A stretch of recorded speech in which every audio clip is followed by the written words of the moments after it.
Un ours brun massif se dressa sur ses pattes arrière, dominant Lily, une adolescente de 14 ans. Son cœur battait contre ses côtes comme un oiseau pris au piège. La forêt, autrefois son sanctuaire, était devenue un piège mortel. L'haleine chaude de l'ours empestait la décomposition tandis qu'il rugissait, projetant une bave qui scintillait à la lumière du soleil filtrant à travers les arbres. Les jambes de Lily tremblaient, refusant de courir. Ses poumons se serraient, incapables de crier. Paralysée par la terreur, elle ferma les yeux, attendant le coup écrasant de ses pattes massives. Puis un son traversa sa peur, un grognement profond et guttural, qui ne provenait pas de l'ours. Les yeux de Lily s'ouvrirent brusquement. Entre elle et l'ours se tenait un magnifique loup gris, le poil hérissé, les muscles tendus sous son pelage argenté. Le loup se plaça en position protectrice devant elle, défiant une créature 2 fois plus grande que lui. Alors que le loup se tournait légèrement, Lily aperçut ses yeux, des flaques ambrées qui déclenchèrent une étincelle de reconnaissance au plus profond de son âme. « Jacques » murmura-t-elle le nom, s'échappant de ses lèvres comme une prière. L'oreille du loup frémit au son, mais son regard resta fixé sur l'ours. En cet instant qui arrêtait le cœur, le temps sembla se replier sur lui-même, la reliant à un passé qu'elle croyait disparu à jamais. Dans la petite ville de Pinrest, nichée à la lisière de la grande forêt boréale, Lily Carson, âgée de 9 ans, vivait dans une cabane usée avec sa mère, Martha. Leur maison se trouvait à la périphérie de la ville, dernier arrêt avant que la civilisation ne laisse place à la nature sauvage. La vie n'avait pas été facile depuis la mort de Richard, le père de Lily, 3 ans auparavant. L'histoire officielle était qu'il avait été victime d'un accident de chasse, mais des rumeurs en ville le dépeignaient comme un braconnier qui avait récolté ce qu'il avait semé. Seule Martha connaissait la vérité, Richard était mort en affrontant des braconniers en tentant de protéger une tanière de loups qu'ils avaient ciblée.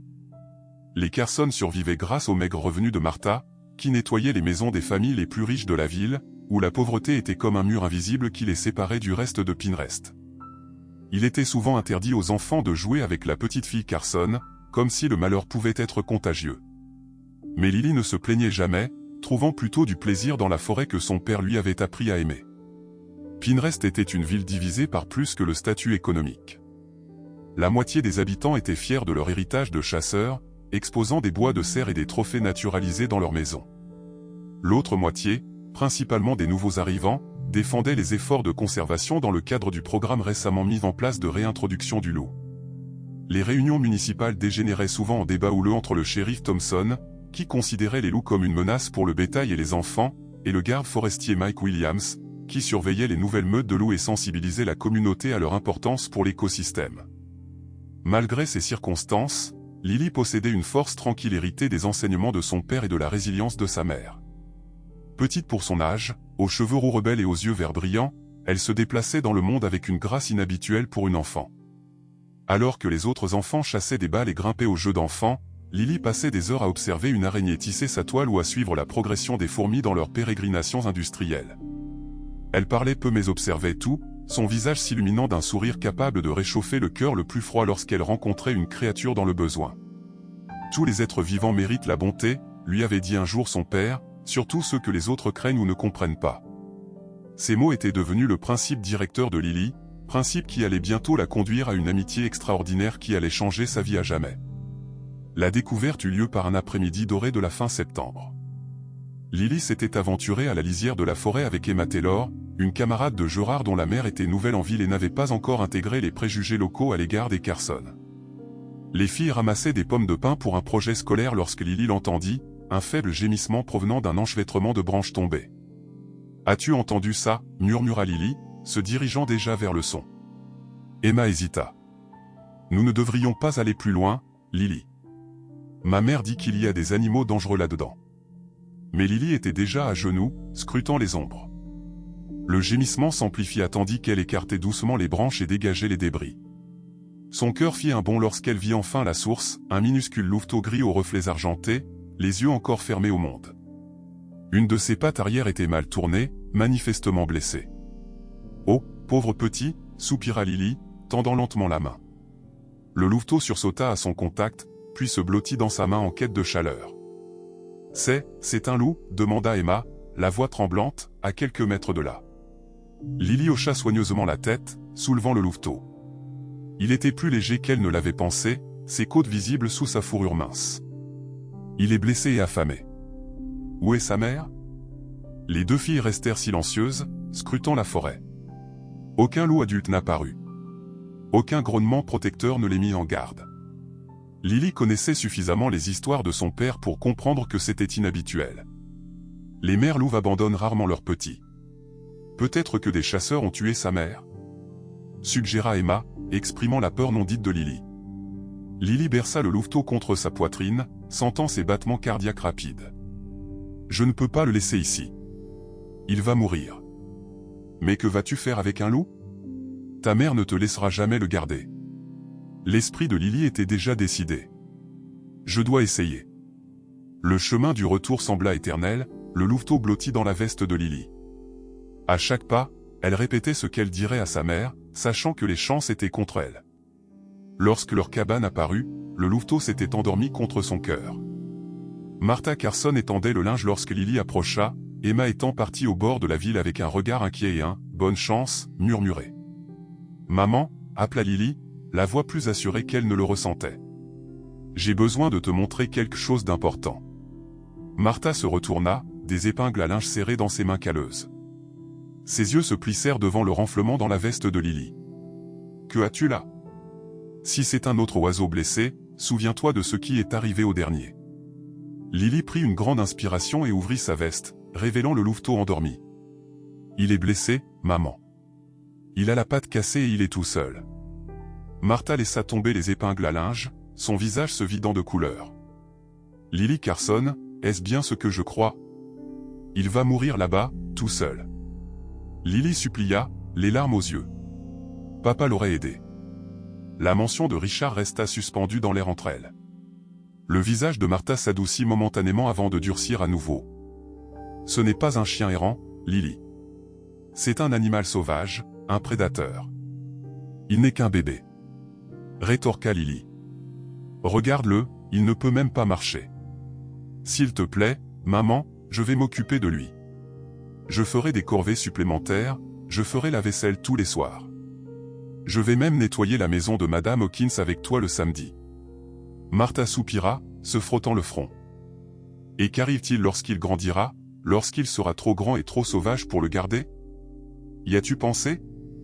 Lily n'y avait pas pensé, mais elle acquiesça. De toute façon, on pourra régler ça plus tard. Pour l'instant, il a juste besoin d'aide. Après un long moment, Martha céda. 3 jours, Lily. 3 jours pour le rendre plus fort, et ensuite, on appelle le garde forestier Mike pour le prendre. Lily rayonna, sachant que 3 jours pouvaient devenir une semaine et une semaine pouvait devenir plus longue. Merci, je vais l'appeler Jack. La nouvelle du louveteau se répandit dans Pinterest comme une traînée de poudre. Le lendemain matin, les voisins curieux trouvaient des excuses pour passer devant la cabane des Carson. Certains apportaient des restes de viande ou de vieilles couvertures pour la créature sauvage, tandis que d'autres venaient les mains vides, le visage crispé de désapprobation. Le shérif Thompson arriva juste avant midi, sa voiture de police soulevant de la poussière en s'arrêtant. Grand homme à la grimace permanente, il s'approcha de Martha qui se tenait sur le seuil, sur la défensive. « J'ai reçu des informations faisant état d'un animal sauvage hébergé ici, Martha, dit-il, les pouces accrochés à sa ceinture. C'est vrai? » Martha redressa son échine. « Ma fille a trouvé un louveteau blessé. Nous en prenons soin jusqu'à ce que le garde forestier Mike puisse l'emmener dans un établissement approprié. » Le shérif cracha par terre. « Les loups sont des vermines. Le gouvernement n'aurait jamais dû les ramener. Cette chose pourrait être porteuse de maladies ou pire. Attendez qu'elle grandisse et décide que votre fille ressemble à un dîner. » De l'intérieur de la cabane, Lily écoutait, Jacques blotti sur ses genoux, sa patte attelée posée sur un coussin. Les yeux du louveteau s'étaient ouverts ce matin-là, des cercles ambrés qui semblaient contenir une sagesse ancestrale, malgré sa jeunesse. Alors que la dispute à l'extérieur s'intensifiait, d'autres voix se joignirent. Madame Peterson de l'épicerie déclara que les loups étaient une menace qui avait tué 2 de ses poules le mois dernier. Monsieur Jenkins, dont la famille chassait dans ces bois depuis des générations, suggéra qu'il règle le problème sur le champ. Mais d'autres prirent le parti de Martha. Le vieux docteur Williams, à la retraite mais toujours respecté, parla d'équilibre écologique. La nouvelle institutrice, Mademoiselle Adams, rappela à tous le statut protégé du loup. la division de la ville se joua dans la cour des Carson, Jacques, ignorant la controverse, dormant paisiblement tout du long. Ce soir-là, alors que Lily nourrissait Jacques de lait chaud à l'aide d'une pipette, Martha était assise lourdement à leur table de cuisine. « Cela ne peut pas continuer, Lily. Tu vois ce qui se passe. Toute la ville est en armes. » « Ils ne le comprennent tout simplement pas, répondit Lily, regardant Jacques avaler avec empressement. « Il n'est pas dangereux, pas encore. » murmura Martha. « Mais un jour, il le sera peut-être, et je ne peux pas te voir blessé. » Lily leva les yeux remplis d'une détermination qui lui donnait une ressemblance frappante avec son père. « Je ne serai pas blessé. Jacques ne me ferait jamais de mal, je le sais, maman. » Martha tendit la main par-dessus la table pour caresser les cheveux de sa fille. « Ton père était tout aussi têtu à ce sujet. » Elle sourit tristement. « Une semaine, Lily. Ensuite, on parlera au garde forestier Mike. » Lily hocha la tête, sachant qu'elle avait gagné ce round. Dehors, la forêt se dressait, sombre et mystérieuse, abritant des secrets sur les origines de Jacques et l'avenir qui les attendait tous les deux. Pour l'instant, cependant, il était en sécurité, et c'était tout ce qui importait. Le camion du service des forêts de Mike Williams arriva à la cabane des Carson exactement une semaine après que Lily eut trouvé Jacques. L'homme grand et barbu, dans la quarantaine, avait été un ami de Richard Carson, bien qu'ils aient gardé leur amitié secrète étant donné l'attitude de la ville envers Richard. Mike frappa poliment à la porte, ôtant son chapeau à large bord lorsque Martha l'invita à entrer. « J'ai entendu pas mal de choses sur votre invité, » dit-il avec un sourire doux, s'accroupissant là où Lily était assise par terre avec Jacques. Le louveteau avait sensiblement grandi en une semaine, sa patte blessée guérissant bien sous les soins attentifs de Lily. « Il s'appelle Jacques, » dit Lily sur la défensive, rapprochant le louveteau. Mike hocha la tête, les yeux bienveillants. « C'est un bon nom. Puis-je » Il tendit les mains et, après un moment d'hésitation, Lily lui permit d'examiner Jacques. Son toucher était professionnel mais tendre lorsqu'il vérifia la patte attelée et regarda les yeux et la bouche du louveteau. « Vous avez fait du bon travail, Lily, » dit-il. « Ce petit bonhomme serait mort là-bas, tout seul. »« Puis-je le garder ?» demanda Lily, l'espoir faisant monter sa voix. « Je prends très bien soin de lui. » Mike échangea un regard avec Martha avant de s'asseoir sur une chaise en face d'elle. « Lily, je dois t'expliquer quelque chose d'important sur les loups. Ce ne sont pas des animaux de compagnie, même lorsqu'ils semblent t'apprivoiser lorsqu'ils sont louveteaux. Jacques est un animal sauvage avec des instincts et des besoins qu'une maison comme celle-ci ne peut pas satisfaire. Mais il aime ça ici. » protesta Lily.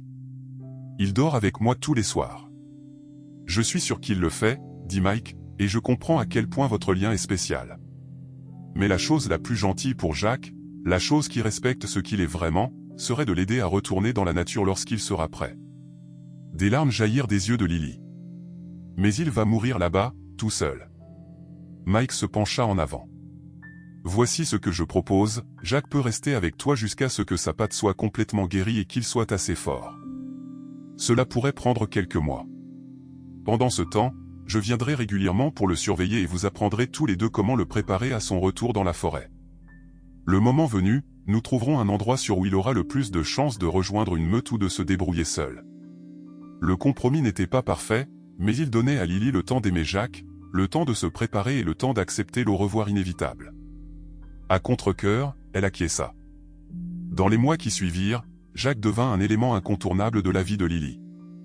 Sa patte guérit complètement, ne laissant qu'une légère boiterie que le garde forestier Mike assura disparaîtrait avec le temps. Le louveteau grandit rapidement, sa maladresse de chiot laissant place aux lignes élégantes d'un jeune loup. À 3 mois, il avait déjà la taille d'un chien moyen, ses morsures joueurs devenant plus fortes, ses hurlements s'entraînant pour un avenir parmi les siens. Lily se dévoua aux soins de Jacques avec une concentration singulière. Elle lut tous les livres sur les loups qu'elle put trouver, posant d'innombrables questions au garde forestier Mike lors de ses visites hebdomadaires. Sous sa direction, elle commença à dresser Jacques pour qu'il ne soit pas trop à l'aise auprès des humains, une tâche difficile étant donné à quel point elle voulait son affection. Lorsque Mike suggéra de nourrir Jacques d'une manière qui maintienne ses instincts de chasse, Lily accepta à contre-cœur, cachant de la nourriture pour qu'il la trouve plutôt que de la lui servir dans un bol. « Tu fais la bonne chose, » lui dit Martha un soir alors qu'elle regardait Jacques bondir sur un morceau de viande caché dans la cour. « Il est en train de devenir le loup qu'il est censé être. » Lily hocha la tête, bien que son cœur se serrât à la sauvagerie croissante dans les yeux ambrés de Jacques. La nuit, il se blottissait toujours contre elle dans son lit, son poids chaud réconfortant contre son côté, mais de plus en plus, il passait ses journées à regarder vers la forêt, ses oreilles dressées au son lointain qu'il était le seul à entendre. Alors que Jacques grandissait, la division dans la ville grandissait également. De nombreux habitants s'étaient adoucis envers le loup Carson après l'avoir vu lors de promenades surveillées avec Lily et le garde forestier Mike. Les enfants étaient particulièrement fascinés et certains parents permettaient désormais à leurs enfants de lui rendre visite à une distance de sécurité, mais d'autres restaient farouchement opposés. Avec le shérif Thompson à la tête de l'opposition, Emma Taylor était devenue la visiteuse régulière de Lily, l'une des rares enfants autorisés à interagir directement avec Jacques. Initialement effrayée, Emma en était venue à aimer le loup presque autant que Lily. Presque. Il ne me regarde pas comme il te regarde, observa Emma un après-midi de printemps alors qu'elle regardait Jacques chasser des papillons dans la cour. C'est comme s'il comprenait tout ce que tu dis. Lily sourit fièrement. Il le fait. Nous avons un lien spécial. L'expression d'Emma changea, une lueur de quelque chose d'obscur traversant son visage. Mon père dit que les loups se retournent toujours contre les gens, un jour. Il dit qu'on ne peut pas leur faire confiance. Ton père a tort, déclara fermement Lily. Jacques ne me ferait jamais de mal. Mais qu'en est-il lorsque tu le relâcheras? Le garde forestier Mike dit que ça doit arriver bientôt. Emma picorait l'herbe à côté d'elle. Il va t'oublier, tu sais. Papa dit que les animaux sauvages n'ont pas de mémoire comme les gens. Le mot piqua plus que Lily ne voulait l'admettre. Il ne m'oubliera pas. Nous sommes maintenant une famille. Emma se leva brusquement, enlevant de l'herbe de son jean. Je dois rentrer pour dîner. À demain, peut-être. Alors qu'Emma s'éloignait, Lily remarqua la raideur de ses épaules. Quelque chose avait changé entre elles, bien que Lily ne puisse pas identifier précisément quoi. Elle était tellement concentrée sur Jacques qu'elle n'a pas vu la rancœur croissante dans les yeux de son ami, rancœur née de l'attention que Lily portait à Jacques plutôt qu'à leur amitié. Le lendemain matin, le garde forestier Mike arriva plus tôt que d'habitude, le visage grave. Lily, il y a eu un développement. Le shérif Thompson a déposé une plainte officielle au sujet de Jacques. Il prétend que le loup représente un risque pour la sécurité publique maintenant qu'il grandit. Ce n'est pas vrai, pleura Lily. Jacques n'a jamais fait preuve d'agression envers qui que ce soit. Je le sais et tu le sais, dit doucement Mike. Mais le shérif a des amis influents au conseil municipal. Ils font pression pour que Jacques soit retiré immédiatement. Martha, qui écoutait de l'embrasure de la porte de la cuisine, s'avança. Quelles options avons-nous, Mike? Le garde forestier soupira. Pas beaucoup. Nous pourrions nous battre, mais cela signifierait une audience publique et beaucoup de stress pour tout le monde, y compris Jacques. Ou quoi? Demanda Lily, redoutant la réponse. Où nous avançons notre échéance. Jacques a presque 6 mois maintenant. Il est fort, sa patte a guéri et il a conservé suffisamment de ses instincts sauvages. Avec l'arrivée de l'été, le gibier sera abondant. Il est peut-être temps, Lily. Les mots tombèrent comme des pierres. Lily regarda Jacques, qui la regardait attentivement comme s'il comprenait la gravité de la conversation. À cet instant, elle vit quelque chose dans ses yeux qu'elle n'avait pas remarqué auparavant, un désir, un appel au-delà des murs de leur cabane. Et malgré son cœur brisé, elle savait que le garde forestier Mike avait raison. Combien de temps ai-je pour lui dire au revoir? Murmura-t-elle. 3 jours, répondit doucement Mike. Je suis désolé, ça ne peut pas être plus long. Ce soir-là, alors que Jacques dormait à ses côtés pour l'une des dernières fois, Lily enfouit son visage dans sa fourrure et lui fit une promesse à travers ses larmes, je ne t'oublierai jamais, Jacques, jamais. Et un jour, si tu veux, tu peux revenir et me retrouver. La transition du louveteau au loup adolescent se fit avec une rapidité remarquable. Au cours des derniers mois du séjour de Jacques chez les Carson, son corps s'allongea et se remplit, sa fourrure de bébé étant remplacée par une fourrure plus épaisse et plus luxueuse grise argentée. Ses gambades ludiques autour de la cabane devinrent des mouvements puissants et coordonnés qui laissaient entrevoir le prédateur qu'il était en train de devenir. À 8 mois, Jacques mesurait près d'1 mètre au garrot, à 4 pattes. Ses yeux ambrés portaient désormais une intelligence vigilante qui faisait parfois même hésiter Lily. Il est magnifique, commenta le garde forestier Mike lors d'une de ses visites, regardant Jacques parcourir le périmètre de la cour. Un véritable alpha en devenir.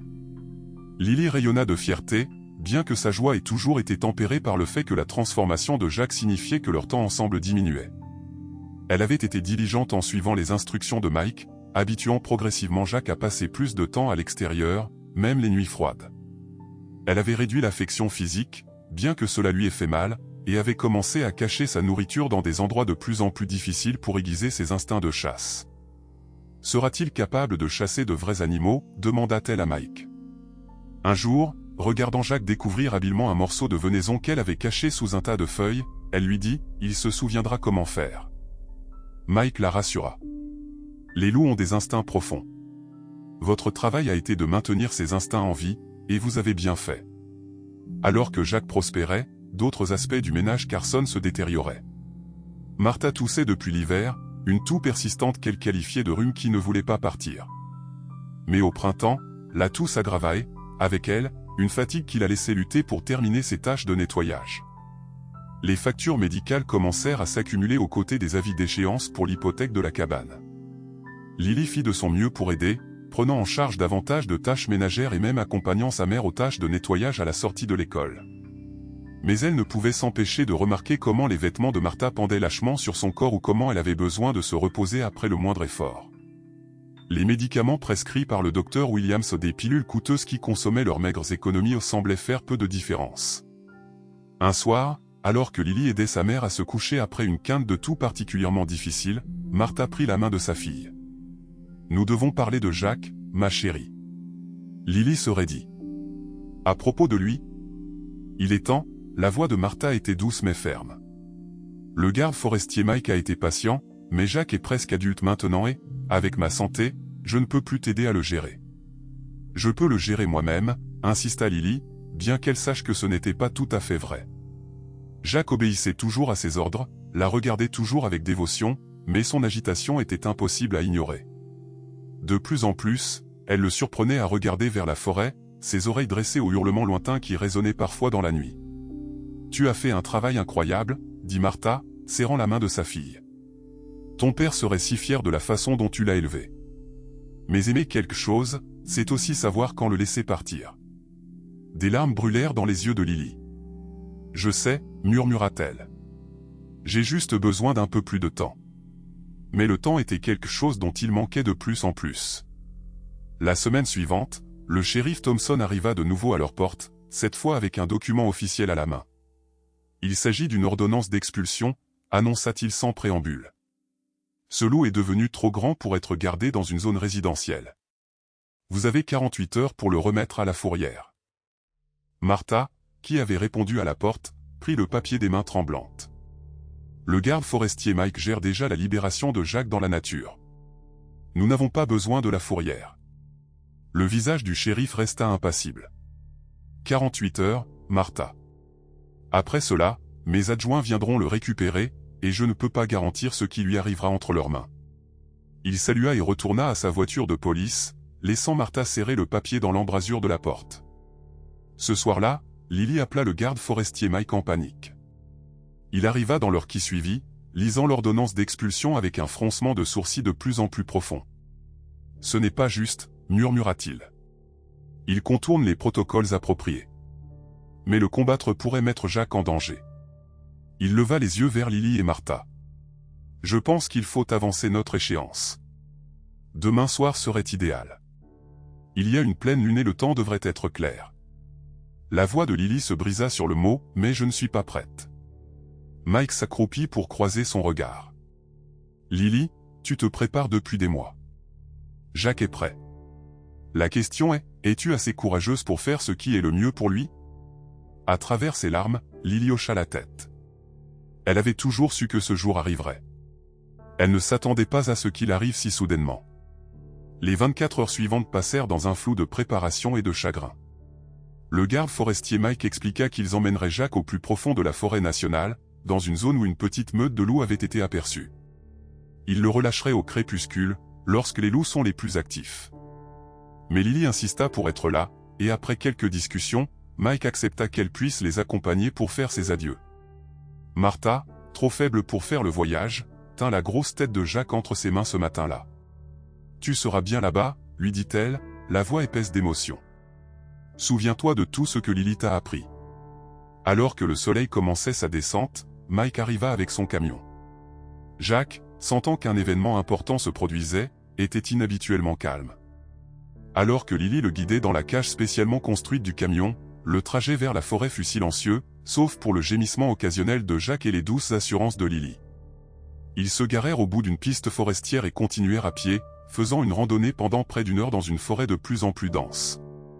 Jack marchait aux côtés de Lily, sans laisse, levant parfois le nez pour capter les innombrables odeurs de sa maison ancestrale. Lorsque Mike s'arrêta enfin dans une petite clairière, la forêt était devenue sombre avec la soirée qui approchait. « C'est ça, dit-il doucement. Il y a un ruisseau juste au-delà de ces arbres et beaucoup de gibier dans la région. La meute résidente se trouve à environ 8 km au nord, mais elle a étendu son territoire. Jack devrait pouvoir les trouver s'il le choisit. » Lily s'agenouilla à côté de Jack, qui était alerte, ses yeux scrutant le nouvel environnement avec un intérêt évident. Son corps semblait vibrer d'une nouvelle énergie, comme s'il reconnaissait qu'un événement important allait se produire. « Je ne sais pas comment dire au revoir, » admit Lily, la voix brisée. Mike s'éloigna discrètement, leur donnant de l'intimité pour leurs adieux. Lily enroula ses bras autour du puissant cou de Jack, enfouissant son visage dans sa fourrure une dernière fois. « Je t'aime, murmura-t-elle. Je t'aimerai toujours. Et si tu as besoin de moi, je serai à la cabane à t'attendre. » Jack se tourna pour la regarder, ses yeux ambrés semblant contenir toute la sagesse de la nature. Il lui lécha la joue une fois, dernier geste d'affection, puis se tourna vers la forêt plus profonde. Lily se leva, le cœur brisé, et lui fit signe de la tête. « Vas-y, dit-elle, la voix étonnamment ferme. Tu es libre maintenant. » Jack hésita, la regardant une dernière fois, puis bondit dans les arbres. Il s'arrêta au bord de la clairière, silhouetté contre le crépuscule qui s'épaississait, puis disparut dans les ombres de sa nouvelle maison. Le chemin du retour vers le camion fut le plus dur voyage de la jeune vie de Lily. Chaque pas l'éloignait de Jack. Chaque respiration contenait un sanglot qu'elle refusait de laisser sortir. Mike marchait à ses côtés dans un silence respectueux, lui offrant une main ferme lorsque le sentier devenait difficile. « Tu as fait preuve de courage aujourd'hui, » lui dit-il alors qu'il retournait en ville. « L'une des choses les plus courageuses que j'ai jamais vues. » Lily contemplait les arbres qui défilaient par la fenêtre, imaginant Jack se mouvoir parmi eux, et explorant sa nouvelle liberté. « Ira-t-il bien là-bas, vraiment bien ?»« Je le crois, » répondit Mike sincèrement. « Tu lui as donné le meilleur départ possible. Le reste dépend de lui, dans la nature sauvage. » À leur retour au chalet, quelque chose semblait immédiatement anormal. Des lumières brillaient à toutes les fenêtres et la voiture d'un voisin était garée de manière désordonnée dans la cour. Mike et Lily échangèrent des regards inquiets avant de se précipiter à l'intérieur. Ils trouvèrent Martha effondrée sur le sol de la cuisine, Madame Peterson, la voisine, agenouillée à côté d'elle, au téléphone avec les services d'urgence. L'ambulance arriva quelques minutes plus tard, emportant Martha, Lily à ses côtés, serrant la main glacée de sa mère. Les heures passées à l'hôpital furent un cauchemar. Les médecins parlaient à voix basse d'une maladie pulmonaire avancée, de taux d'oxygène et d'options de traitement, mais sous leur jargon médical, Lily devinait une terrible vérité, la même nuit où elle avait relâché Jack dans la nature, elle risquait de perdre également sa mère.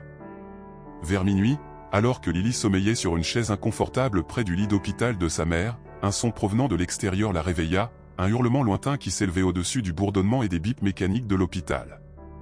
Elle alla à la fenêtre, pressant sa main contre le verre froid. Le hurlement retentit à nouveau, solitaire et obsédant. « Jack » murmura-t-elle, bien qu'elle sache que c'était impossible. Ils étaient à des kilomètres de la forêt, au centre-ville. Derrière elle, Martha remua. « Est-ce qu'il dit au revoir ?» demanda-t-elle faiblement. Lily retourna auprès de sa mère. « Je crois que oui » dit-elle en prenant la main de Martha. « Je crois qu'il nous souhaite à toutes les deux du bien. » Martha sourit faiblement. « Ton père disait toujours que les loups étaient des créatures magiques, qu'ils pouvaient sentir des choses que les humains ne pouvaient pas. » Au fil des heures, la respiration de Martha devint plus difficile. Les médecins augmentèrent son oxygène, lui administrèrent plus de médicaments, mais le déclin continua.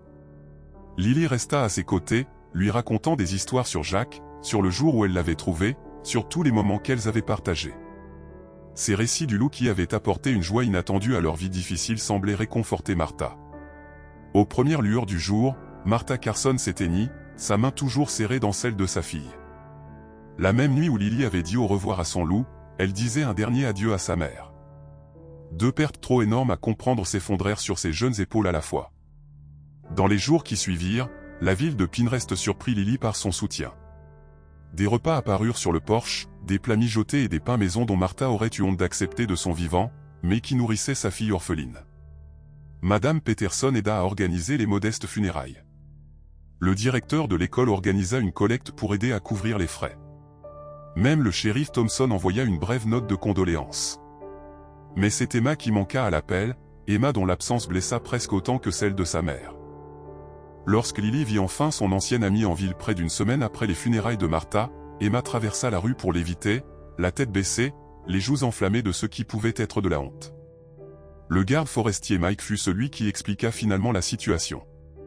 Le père d'Emma a mentionné quelque chose au restaurant hier, dit-il prudemment, assis avec Lily sur les marches du porche du chalet, à propos d'Emma appelant le shérif, lui disant que Jacques était devenu agressif. C'est ce qui a déclenché l'ordre d'enlèvement. La trahison frappa Lily comme un coup physique. Mais Jacques ne l'avait jamais été, il avait toujours été doux avec elle. La jalousie pousse les gens à faire des choses cruelles, dit Mike, même les enfants. Lily contempla le bord de la forêt, pensant à Jacques se mouvant parmi les arbres, libre mais peut-être aussi seul qu'elle l'était maintenant. Elle se demanda s'il avait lui aussi découvert la trahison dans sa nouvelle vie, si la meute l'avait accepté ou rejeté comme un étranger. « Qu'est-ce qui m'arrive maintenant » demanda-t-elle enfin, la question qu'elle évitait depuis les funérailles. Mike la regarda avec compassion, « Ta mère a nommé ta tante Suzanne comme tutrice. Elle vit à Springfield, à environ 3 heures d'ici. Elle prévoit venir la semaine prochaine. » Lily hocha la tête, s'y attendant. La tante Suzanne était gentille mais pragmatique, une veuve sans enfant qui vivait dans un appartement propre en ville. Il n'y aurait pas de place pour les promenades en forêt là-bas, aucune connexion à la terre où Jacques errait. La séparation de tout ce qui était familier serait complète.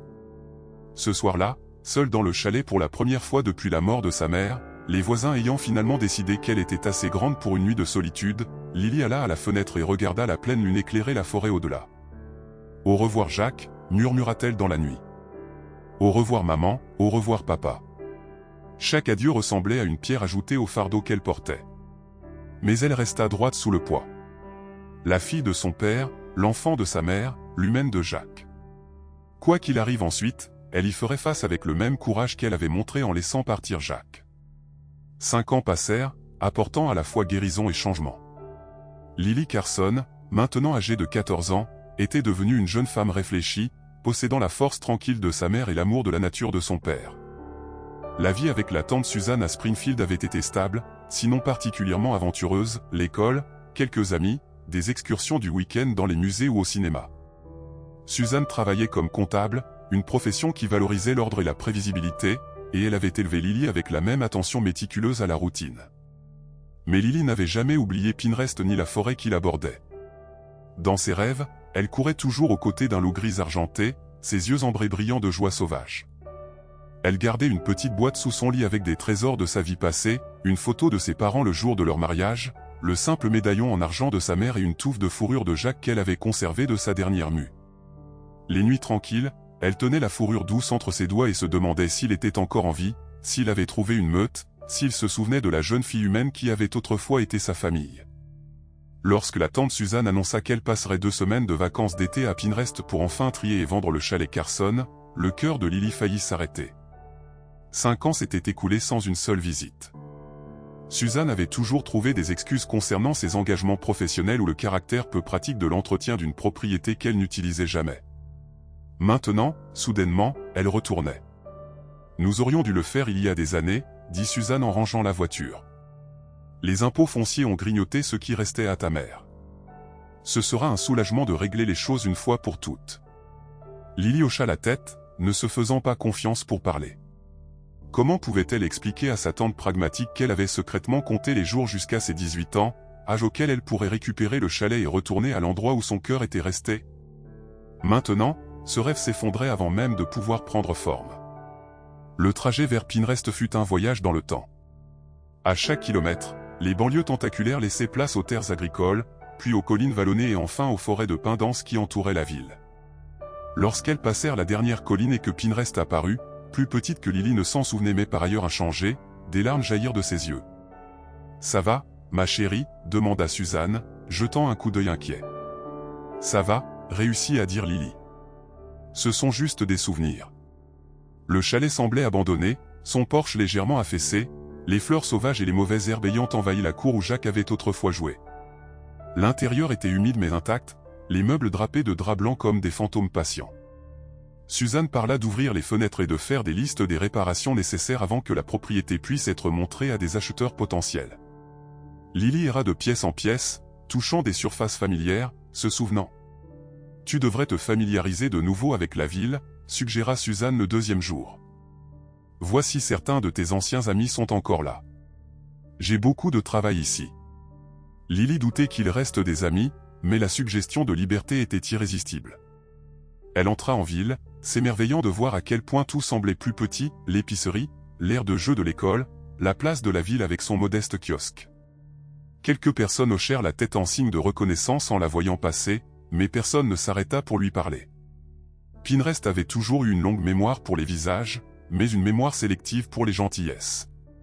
C'est près du bord de la ville, près du sentier qui menait dans la forêt, que Lily rencontra le garde forestier Mike. Il avait vieilli, quelques mèches d'argent traversant sa barbe, mais ses yeux brillaient d'une chaleur sincère lorsqu'il la reconnut. « Lily Carson », dit-il en souriant largement. « Regarde-toi, toute grande. » Ils s'embrassèrent et, pour la première fois depuis son retour, Lily se sentit vraiment la bienvenue. Ils passèrent une heure au petit poste de garde forestier à rattraper le temps perdu autour de tasses de chocolat chaud malgré la chaleur estivale à l'extérieur. Mike lui raconta les changements dans le programme de gestion forestière, ces nouveaux jeunes gardes forestiers, l'augmentation de la population de loups qui avait finalement commencé à stabiliser les hardes de cerf. Y a-t-il une chance? Lily hésita, presque effrayée de demander, « As-tu déjà vu Jacques là-bas? Le reconnaîtrais-tu même ?» L'expression de Mike s'adoucit. « Je le reconnaîtrais, ce pelage gris argenté distinctif, cette légère boiterie due à sa vieille blessure, mais je ne peux pas le dire avec certitude. J'ai eu des rapports faisant état d'un mâle exceptionnellement grand courant avec la meute du Nord, mais ces montagnes sont vastes, Lily. Les loups se déplacent sur des territoires plus grands que toute cette ville. » Elle hocha la tête, s'y attendant. « J'aimerais juste penser qu'il est toujours là-bas, vivant la vie qu'il était censé avoir. » « Je le crois, » dit Mike doucement. « Tu lui as donné cette chance. » Avant de partir, Mike lui montra une carte des sentiers de randonnée sécuritaires actuels. « Si tu prévois visiter tes anciens repères, tiens-toi à ces sentiers balisés. Les meutes de loups les évitent généralement, et les ours aussi. Ce qui me rappelle que nous avons eu quelques observations d'ours plus près de la ville que d'habitude cet été, probablement des grizzlies à la recherche de nourriture facile. Fais juste attention, d'accord. » Lily promit de rester en sécurité, bien qu'en privé elle se demanda si une partie quelconque de la forêt pouvait vraiment être dangereuse pour elle. Cela avait été son terrain de jeu, son sanctuaire. Elle connaissait ses rythmes et ses secrets d'une manière que peu d'autres connaissaient. Le lendemain matin, elle laissa un mot pour la tante Suzanne et partit à l'aube, un petit sac à dos contenant de l'eau, un sandwich et une trousse de premiers soins sur l'épaule. Elle se dit qu'elle ne faisait que faire de la randonnée, qu'elle ne faisait que revisiter des endroits familiers. Mais dans son cœur, elle savait qu'elle cherchait une connexion avec Jacques.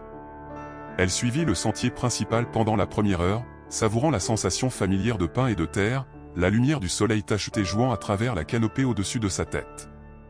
Les oiseaux chantaient des branches et de temps en temps un écureuil ou un tamia traversait son chemin. La forêt semblait vivante d'une manière que la ville ne l'était jamais, chaque souffle plus plein et plus satisfaisant que tout ce qu'elle avait pris à Springfield. Lorsqu'elle arriva à l'embranchement où le sentier entretenu continuait à gauche vers le lac, Lily hésita brièvement avant de prendre le sentier de droite, maintenant envahi par la végétation et marqué d'un panneau de sentier délavé. C'était le chemin menant à la clairière où elle et le garde forestier Mike avaient relâché Jacques 5 ans plus tôt. Elle savait qu'il était peu probable qu'il fréquente encore la région. Les loups ont une grande portée et le territoire change, mais elle avait besoin de le revoir, de se tenir dans cet espace et de se souvenir. L'ancien sentier était difficile, avec des arbres tombés à escalader dans les sections où la végétation avait presque entièrement repris le chemin. Lily se fraya un chemin prudemment, s'appuyant sur de vieux souvenirs et des aperçus occasionnels de balises de sentier, presque cachées par une nouvelle croissance. L'effort physique était agréable, la reliant au présent tandis que son esprit dérivait entre les souvenirs. À midi, elle atteignit le ruisseau qui coulait près de la clairière. Elle s'assit sur un rocher réchauffé par le soleil pour manger son sandwich, balançant ses pieds dans l'eau fraîche et regardant de petits poissons se précipiter entre les pierres. La solitude paisible était exactement ce qui lui avait manqué dans sa vie avec la tante Suzanne. Non pas qu'elle était ingrate pour les soins de sa tante, mais le monde de Suzanne était un monde de murs et d'horaires, de certitudes concrètes. Ici, parmi les arbres, l'incertitude elle-même était une sorte de liberté. Après s'être reposée, Lily continua le long de la rive du ruisseau, sachant que la clairière était juste au-delà de la prochaine crête. Son cœur s'accéléra lorsqu'elle gravit la pente douce, s'attendant à moitié ou bien qu'elle sache que c'était insensé à voir un loup gris argenté l'attendre au sommet. La clairière, lorsqu'elle l'atteignit enfin, était à la fois familière et changée. Des fleurs sauvages dont elle ne se souvenait plus recouvraient le sol de fleurs violettes et jaunes. Un arbre tombé, qui n'était pas là il y a 5 ans, s'étendait sur le bord le plus éloigné. Mais la qualité de la lumière, la façon dont la forêt s'ouvrait au ciel, la sensation de se tenir dans une cathédrale naturelle, tout cela restait exactement comme elle s'en souvenait. Lily se déplaça au centre de la clairière et tourna lentement en rond, absorbant chaque détail. « J'ai tenu ma promesse, Jacques, dit-elle à haute voix. Je ne t'ai jamais oublié. » Elle ne savait pas combien de temps elle resta là, perdue dans les souvenirs et les émotions, avant qu'un bruit provenant du bord de la forêt ne la ramène à la conscience, une branche se brisant trop lourde pour être un écureuil ou un raton laveur. Lily se tourna vers le bruit, s'attendant peut-être à un cerf ou même au garde forestier Mike suivant son sentier. Ce qu'elle vit à la place lui glaça le sang. Un ours brun massif se tenait au bord de la clairière, ses petits yeux fixés sur elle avec un intérêt indéniable. Il était énorme, au moins 7 pieds de haut. Lorsqu'il se leva légèrement sur ses pattes arrière pour mieux sentir l'air, l'esprit de Lily se vida de tout sauf de l'avertissement du garde forestier Mike, observation d'ours plus près de la ville que d'habitude cet été, et le temps sembla ralentir lorsque l'ours redescendit à 4 pattes et fit un pas délibéré dans la clairière. Lily connaissait les règles pour les rencontres avec les ours, ne cours pas, fais-toi paraître grand, recule lentement. Mais la connaissance s'évapora face à la terreur primitive. L'ours était entre elle et le sentier du retour. Il n'y avait nulle part où aller sauf plus profondément dans la forêt inconnue. L'ours fit un autre pas en avant, puis un autre.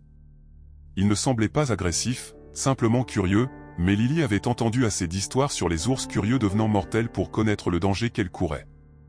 Avec une lenteur glaciale, elle commença à reculer de l'animal qui s'approchait vers l'arbre tombé à l'extrémité de la clairière. Si elle pouvait l'atteindre, peut-être grimper dessus pour un avantage d'élévation minimale. Son talon accrocha une racine, la faisant trébucher en arrière. Le mouvement soudain déclencha quelque chose chez l'ours, qui souffla brusquement et se dressa sur toute sa hauteur. Lily se releva en hâte, abandonnant la prudence pour la vitesse. Maintenant que le comportement de l'ours avait changé, elle se tourna et courut vers l'arbre tombé, son souffle venant par saccades. Le son derrière elle, le lourd bruit de l'ours se mettant à 4 pattes et commençant à la poursuivre, la propulsa en avant avec une vitesse désespérée. Elle atteignit l'arbre et grimpa dessus, l'écorce rugueuse lui raclant les paumes lorsqu'elle se hissa. Le diamètre de l'arbre était modeste, peut-être 2 pieds de diamètre, la soulevant légèrement au-dessus du sol, nulle part près de suffisamment haut pour échapper à un ours déterminé. En équilibre sur la bûche, Lily se tourna pour faire face à son poursuivant. L'ours avait ralenti mais s'approchait toujours, sa tête massive se balançant d'un côté à l'autre de cette manière faussement décontractée qui masquait une puissance explosive. Lily savait que les ours pouvaient grimper, savait que son perchoir n'offrait que l'illusion de la sécurité, mais elle n'avait nulle part où aller. Le côté opposé de l'arbre tombait dans un ravin escarpé, une chute de 20 pieds sur des rochers déchiquetés. « Va-t'en » essaya-t-elle, sa voix sortant comme un murmure étranglé. « S'il te plaît, va-t'en. » L'ours continua son approche. Assez près maintenant pour qu'elle puisse voir le brin plus clair de son museau, la courbe de ses griffes contre la terre. Lily commença à reculer le long de la bûche, sachant que c'était futile, mais incapable de simplement se tenir là et d'attendre l'attaque. Son pied glissa sur une tache de mousse et elle agita les bras, retrouvant à peine son équilibre avant de tomber dans le ravin. L'ours était à l'arbre, se relevant à nouveau sur ses pattes arrière, tendant une patte massive vers elle. Lily ferma les yeux, certaine que c'était la fin. Dans ces derniers moments, elle pensa à ses parents, aux mains douces de sa mère et à l'esprit aventureux de son père. Elle pensa à Jacques, se demandant s'il existait une vie après la mort où ils pourraient tous être réunis. Le son qui brisa sa résignation n'était pas le souffle ou le gémissement de l'ours, mais quelque chose de totalement différent, un profond grondement qui semblait faire vibrer l'air même. Les yeux de Lily s'ouvrirent sur une vue qui devait sûrement être une hallucination née de la terreur. Entre elle et l'ours se tenait un loup. Pas n'importe quel loup, mais un énorme mâle gris argenté. Ses poils hérissés, son corps enroulé avec une intention meurtrière. Il fit face à l'ours avec une audace qui défiait la compréhension, son grondement devenant maintenant un grognement qui montrait des crocs impressionnants. « Jacques !» respira Lily, incapable de croire ses yeux. L'oreille du loup se contracta au son de sa voix, mais son attention resta entièrement concentrée sur la menace qui se trouvait devant eux. L'ours, momentanément surpris par cette nouvelle arrivée, redescendit à quatre pattes et souffla d'irritation. Pendant un instant tendu, les deux prédateurs s'évaluèrent mutuellement, d'anciens ennemis engagés dans un calcul des risques et des récompenses. L'ours fit le premier mouvement, balançant une patte décontractée, apparemment mais puissamment dévastatrice, vers le loup. Jacques car Lily était maintenant certaine que c'était lui l'esquiva avec une vitesse étonnante, se précipitant pour mordre le flanc de l'ours avant de repartir. L'ours rugit de surprise et de douleur, se retournant pour faire face à cet adversaire inattendument formidable. Ce qui suivit fut un balai mortel, Jacques utilisant sa vitesse et son agilité supérieure pour harceler le plus grand prédateur, ne restant jamais assez longtemps pour que l'ours puisse porter un coup écrasant. Il fonçait et se retirait, mordant les pattes et les flancs de l'ours, se maintenant toujours entre l'ours et Lily. Sa stratégie n'était pas de vaincre l'ours ou une tâche impossible pour un loup solitaire mais de le convaincre que ce repas particulier ne valait pas la peine. Lily regarda avec émerveillement et terreur Jacques se battre pour sa vie. Ses mouvements étaient précis, calculés, montrant une intelligence au-delà de l'instinct. Ce n'était pas seulement un loup défendant son territoire. C'était Jacques se souvenant de Jacques, protégeant Jacques, tenant une promesse faite au fil des ans. La confrontation sembla durer éternellement, bien que cela n'ait probablement pas duré plus de quelques minutes. Enfin, après un bond particulièrement audacieux qui laissa une entaille saignante sur son museau, l'ours en eut assez. Avec un dernier rugissement de frustration, il se retourna et se traîna dans la forêt, jetant parfois un coup d'œil par-dessus son épaule pour s'assurer qu'il n'était pas poursuivi. Ce n'est que lorsque l'ours eut complètement disparu de vue que Jacques relâcha sa posture défensive. Il se tourna pour faire face à Lily, qui était toujours immobile sur l'arbre tombé, osant à peine respirer. Ses yeux rencontrèrent des yeux ambrés, à travers un gouffre d'années et d'expérience. « Jacques » murmura-t-elle à nouveau, non pas une question cette fois, mais une reconnaissance du retour au pays. Le magnifique loup fit un pas vers elle, puis un autre. Lily descendit prudemment de la bûche, les jambes tremblant tellement qu'elle faillit tomber. Elle s'agenouilla sur le sol de la forêt, se faisant petite et non menaçante, à peine croyant ce qui se passait. Jacques s'approcha prudemment, son nez travaillant pour retrouver son odeur. Lorsqu'il ne fut plus qu'à quelques mètres, il s'arrêta, l'étudiant avec une intensité qui semblait regarder dans son âme même. Puis, avec un faible gémissement qui brisa le cœur de Lily par sa familiarité, il franchit la distance qui les séparait. Lily tendit une main tremblante et Jacques pressa son museau contre sa paume ou le même geste qu'il avait fait lorsqu'il était chiot pour chercher du réconfort. Des larmes coulèrent sur ses joues alors qu'elle lui caressait la tête, sentant la texture grossière de sa fourrure adulte, si différente de la douceur du chiot dont elle se souvenait, mais fondamentalement la même. « Tu es revenu » dit-elle à travers ses larmes.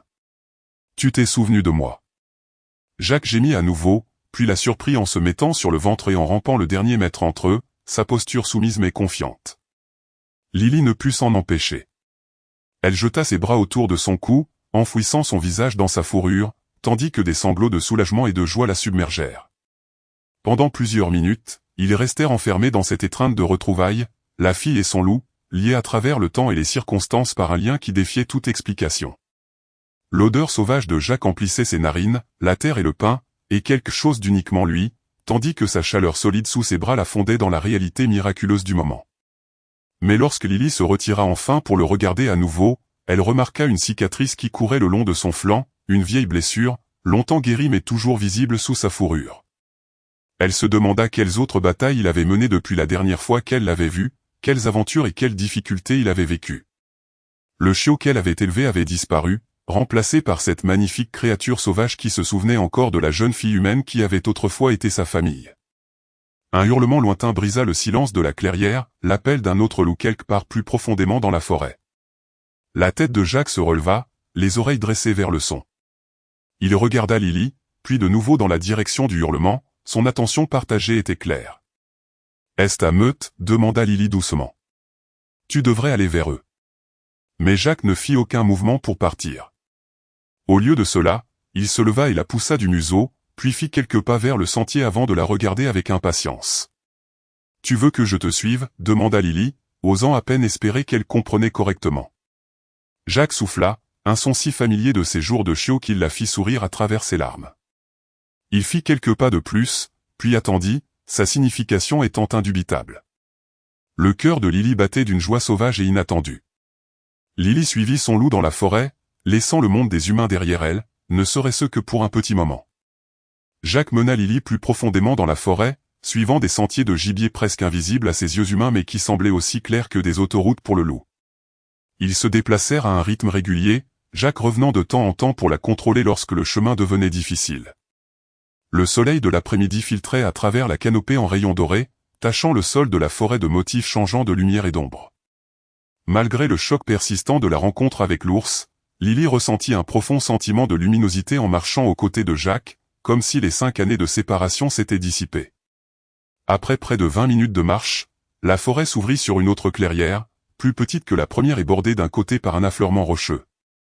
Jacques trottina à la base de ces rochers et s'arrêta, regardant Lily avec impatience. En s'approchant, elle remarqua une ouverture sombre parmi les rochers, une petite grotte ou une tanière. Jacques siffla doucement, se dirigeant vers l'entrée, puis reculant, voulant clairement qu'elle comprenne quelque chose. Lily hésita, incertaine de savoir s'il fallait s'approcher de l'espace inconnu, mais sa confiance en Jacques vainquit sa prudence. Accroupie légèrement, elle se dirigea vers l'ouverture de la tanière. Un faible grognement venant de l'intérieur la stoppa net. Jacques répondit immédiatement par un léger souffle, puis passa Lily et entra dans la tanière. Le grognement cessa. Le cœur battant, Lily resta figée, incertaine de ce qui se passait. Quelques instants plus tard, Jacques émergea, suivi d'un autre loup, une femelle plus petite que Jacques mais avec la même présence puissante. Son pelage était d'un gris plus chaud, presque brun par endroits, et ses yeux ambrés regardaient Lily avec une intelligence méfiante. « Ta compagne » murmura Lily avec compréhension. La louve renifla l'air prudemment, clairement incertaine de cet intrus humain. Jacques se plaça entre elles, son langage corporel communiquant quelque chose que Lily ne pouvait pas entièrement comprendre, mais qui semblait rassurer sa compagne. Après un instant tendu, la femelle se détendit légèrement, bien qu'elle ait gardé une distance prudente. Le faible bruit de mouvement venant de la tanière attira l'attention de Lily. Elle sursauta lorsqu'une petite tête sortit de l'obscurité. Un chiot-loup, âgé de quelques mois à peine, avec la couleur gris argenté distinctive de Jacques. Puis un autre apparut, et un autre, jusqu'à ce que 4 chiots tombent de la tanière, leur curiosité dominant leur prudence. « Tu es un père » respira Lily, la joie et l'émerveillement l'envahissant. « Oh, Jacques !» Les chiots, remarquant l'humain pour la première fois, se figèrent dans un tableau comique de jeu interrompu. L'un d'eux, le plus audacieux, avec des marques étonnamment similaires à celles de Jacques, se remit le premier, faisant un pas hésitant vers Lily. La louve donna un grognement d'avertissement, mais Jacques intervint à nouveau, se plaçant à côté de Lily dans une déclaration claire de protection et d'acceptation. Ce fut un moment magique, cette introduction à la famille de Jacques, ce bref aperçu de sa nouvelle vie. Lily se sentait honorée au-delà des mots de recevoir cette confiance, de voir les choses les plus précieuses du monde de Jacques. Elle s'assit au sol de la forêt, se faisant aussi inoffensive que possible, et fut récompensée lorsque le jeune loup audacieux s'aventura assez près pour renifler sa main tendue. La scène paisible fut brisée par un hurlement lointain, un avertissement urgent. La tête de la louve-mère se releva, sa posture devenant instantanément alerte. Jacques aussi raidit ses oreilles, pivotant pour capter des sons inaudibles pour Lily. Un autre hurlement se fit entendre, plus près cette fois, et les 2 loups adultes commencèrent à ramener leurs petits vers le terrier. « Qu'est-ce que c'est » demanda Lily, se levant. « Qu'est-ce qui ne va pas » Jacques revint à ses côtés, la poussant avec insistance loin du terrier, vers le chemin qu'ils avaient emprunté. Le message était clair, un danger approchait et elle devait partir. Lily hésita, hésitant à mettre fin à ces retrouvailles miraculeuses si brutalement, mais l'urgence dans la manière de Jacques la convaincue. « Je vais y aller » promit-elle. « Restez en sécurité avec votre famille. » Elle n'avait fait que quelques pas en arrière vers le sentier lorsqu'un 3e hurlement fendit l'air. Celui-ci, non pas un avertissement, mais un cri de douleur, brutalement interrompu. Jacques se figea, tiraillé entre la protection de sa famille et la réponse à l'appel de détresse. La femelle prit la décision à sa place, rassemblant les petits et se retirant dans le terrier, tout en lançant un dernier regard méfiant à Lily. La décision de Jacques fut immédiate et résolue. Il bondit devant Lily en direction des cris, s'arrêtant brièvement pour la regarder. La question dans ses yeux ambrés était sans équivoque. « J'arrive », dit Lily, se mettant à courir pour le suivre. Ils se déplacèrent rapidement à travers la forêt, Jacques ouvrant la voie mais restant assez près pour que Lily puisse le suivre. Le terrain devint plus accidenté, avec des arbres tombés et des affleurements rocheux, rendant la progression difficile. Lily respirait par de brûlantes inspirations alors qu'elle se poussait à le suivre, mue par le même instinct qui propulsait Jacques en avant, le besoin d'aider. Ils couronnèrent une petite colline et Jacques s'accroupit soudainement, le poil hérissé. Lily l'imita, s'agenouillant à côté de lui. À travers un écran de sous-bois, ils avaient une vue dégagée sur une petite vallée en contrebas. Ce que Lily vit lui glaça le sang. L'ours, elle était certaine que c'était la même que plus tôt se tenait au-dessus de la forme allongée d'un autre loup. Le loup était gris, avec des marques noires, son flanc se soulevant de respiration laborieuse, une patte clairement cassée. Le sang maculait sa fourrure. Même de cette distance, Lily pouvait voir qu'il était grièvement blessé. À la périphérie de ce tableau sinistre, 3 autres loups tournaient prudemment, ne voulant pas abandonner leurs compagnons de meute mais incapables de défier directement l'ours. L'impasse pouvait durer depuis un certain temps, à en juger par la fatigue prudente visible dans les mouvements des loups. Le grondement de Jacques était si bas qu'il était presque subsonique, plus senti qu'entendu. Il commença à avancer, son corps puissant tendu, avec un objectif meurtrier. Lily attrapa son pelage rêche, essayant de le retenir. « Non », siffla-t-elle, « c'est trop dangereux. Même avec la meute, vous ne pouvez pas vaincre une ours de cette taille. » Jacques se défit de son emprise, lui lançant un regard qui ne laissait aucune place à la discussion. C'était sa meute, sa responsabilité. Il ne resterait pas les bras croisés pendant que l'un des siens souffrait. D'un dernier regard à Lily, Jacques poussa un hurlement perçant et sortit de sa cachette, chargeant en bas de la pente vers la confrontation ci-dessous. Les autres loups réagirent immédiatement, leur énergie renouvelée suggérant que l'arrivée de Jacques avait considérablement changé la donne. Lily observa avec horreur et admiration les loups coordonner leur attaque avec une précision étrange, se précipitant de différents angles pour confondre et affliger l'ours. Jacques était magnifique au combat. Sa taille et sa vitesse faisaient de lui l'agresseur le plus efficace, tandis que les autres soutenaient ses efforts avec des harcèlements par les flancs.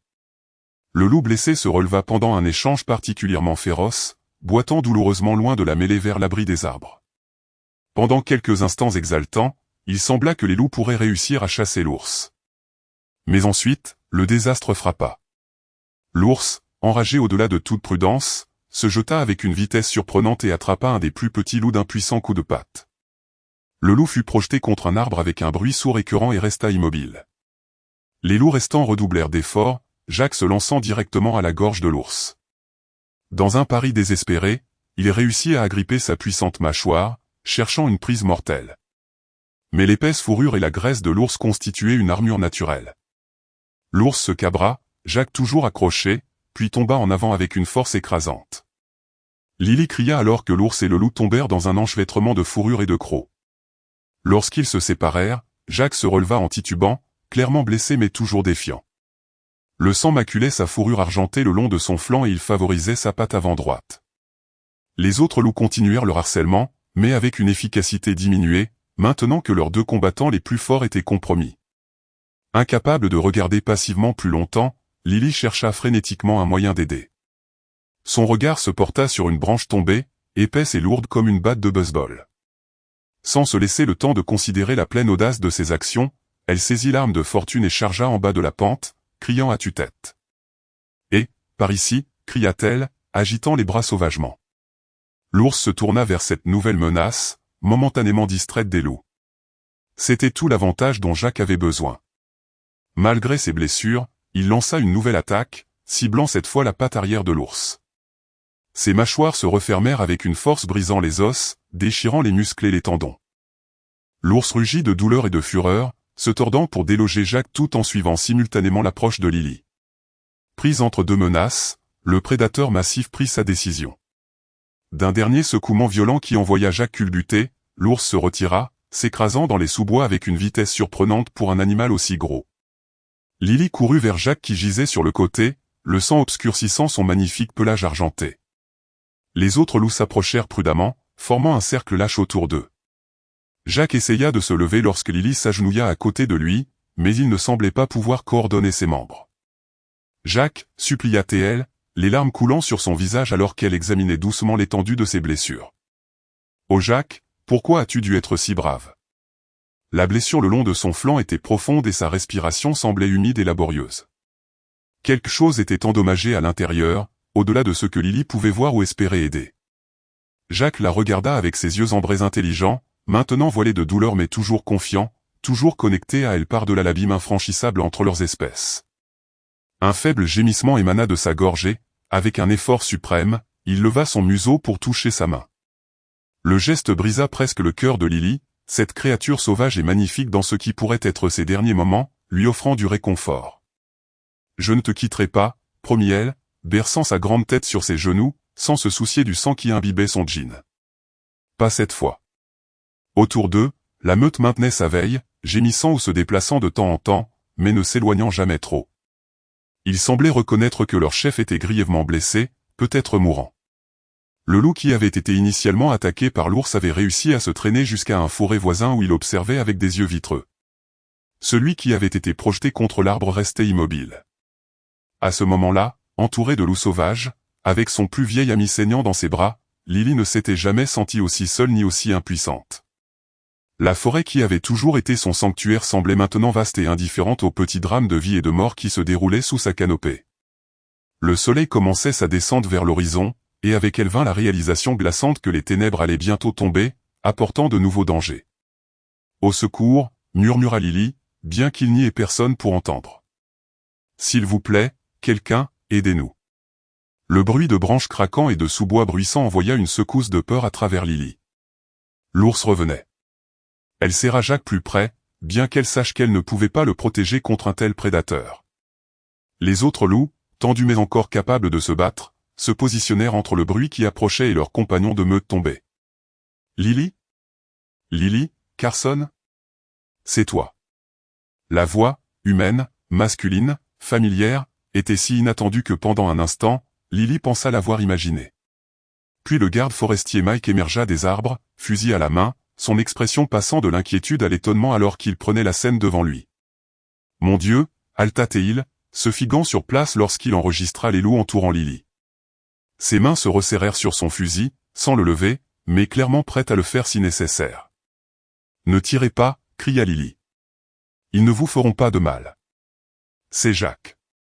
Il est gravement blessé. Aidez-le, s'il vous plaît. » Le regard de Mike se porta sur le massif loup argenté sur les genoux de Lily, la reconnaissance s'éveillant dans ses yeux. « Jacques ? » « Je suis sûr, » dit Lily, les larmes coulant sur son visage.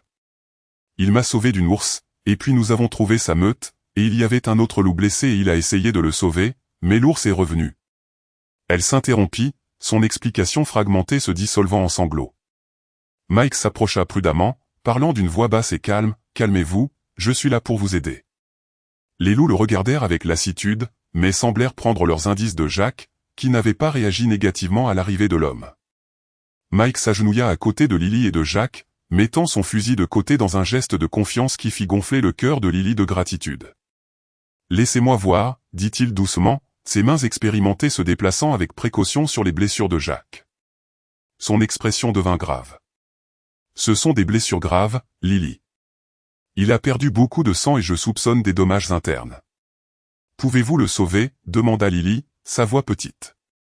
Mike ne répondit pas immédiatement, son attention se concentrant sur l'examen de la respiration et du pouls de Jacques. « Nous devons l'emmener chez un vétérinaire, et rapidement.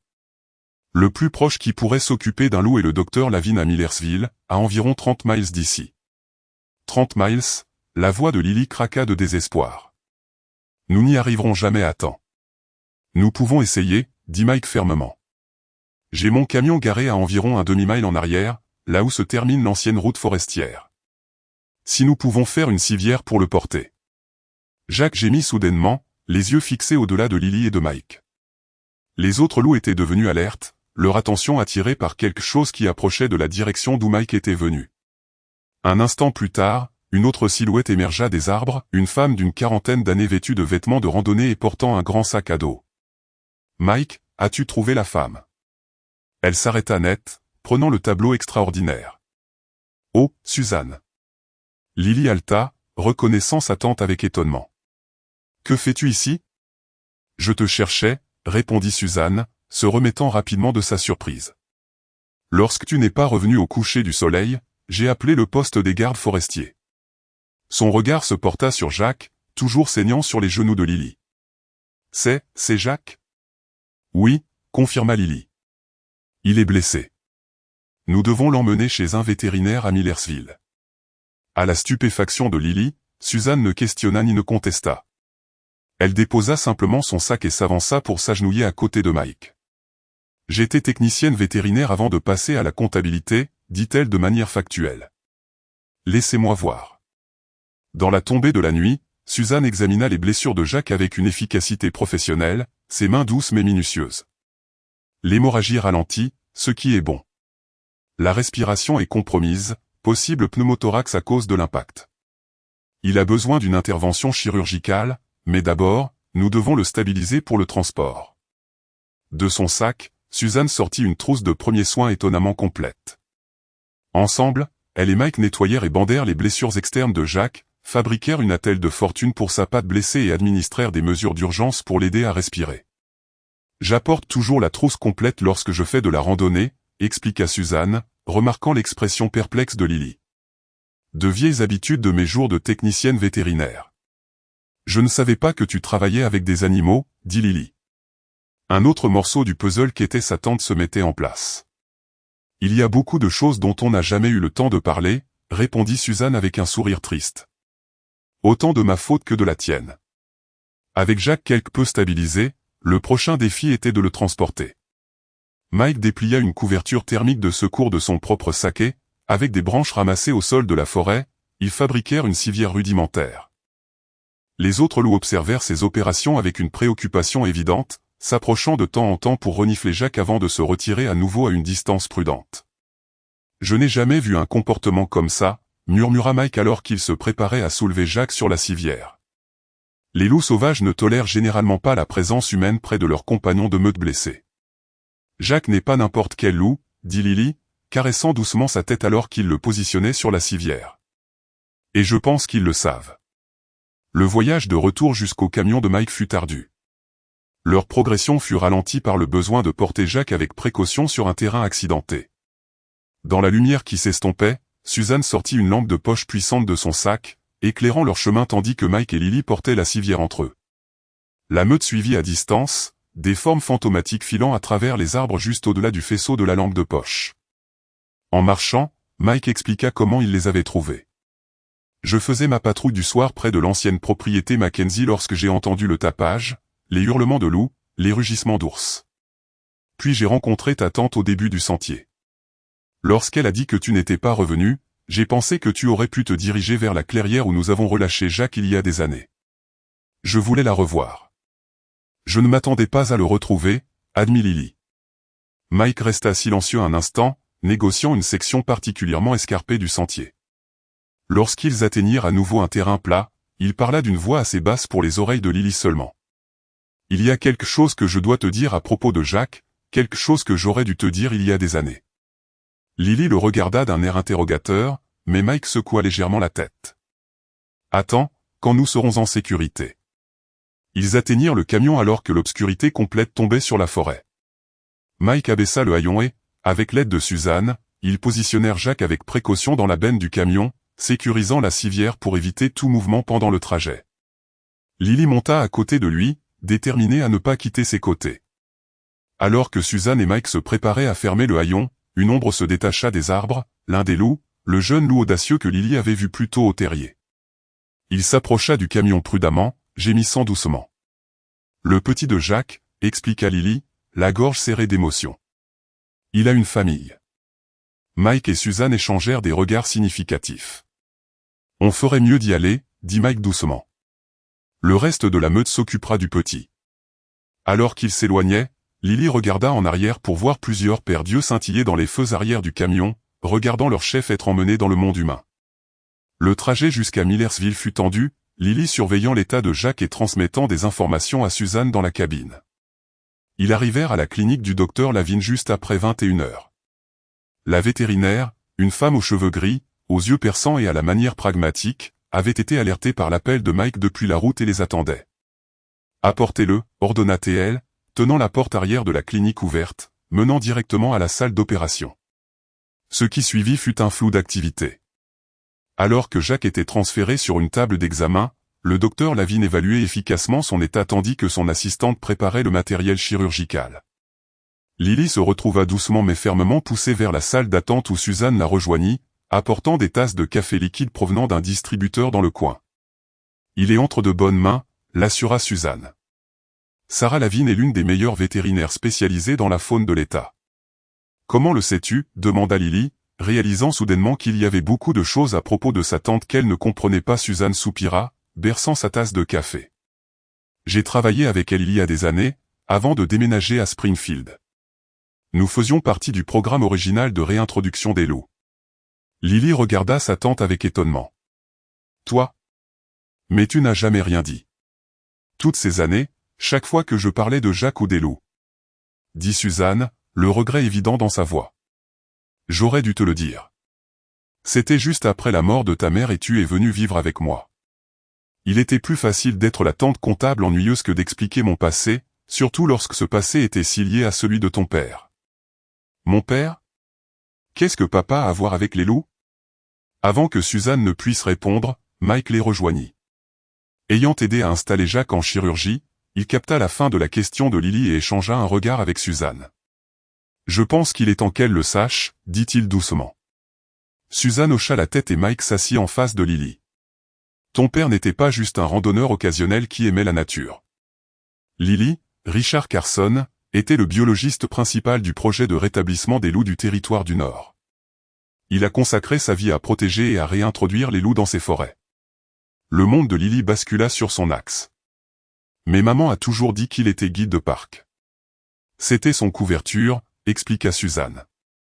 Le projet loup était controversé, surtout dans des villes comme Pinterest, avec de fortes traditions de chasse. Richard a gardé un profil bas pour éviter de se rendre une cible. « Alors, comment est-il vraiment mort ?» demanda Lily, une certitude glaciale grandissant que l'histoire qu'on lui avait racontée était une autre fabrication. L'expression de Mike s'assombrit.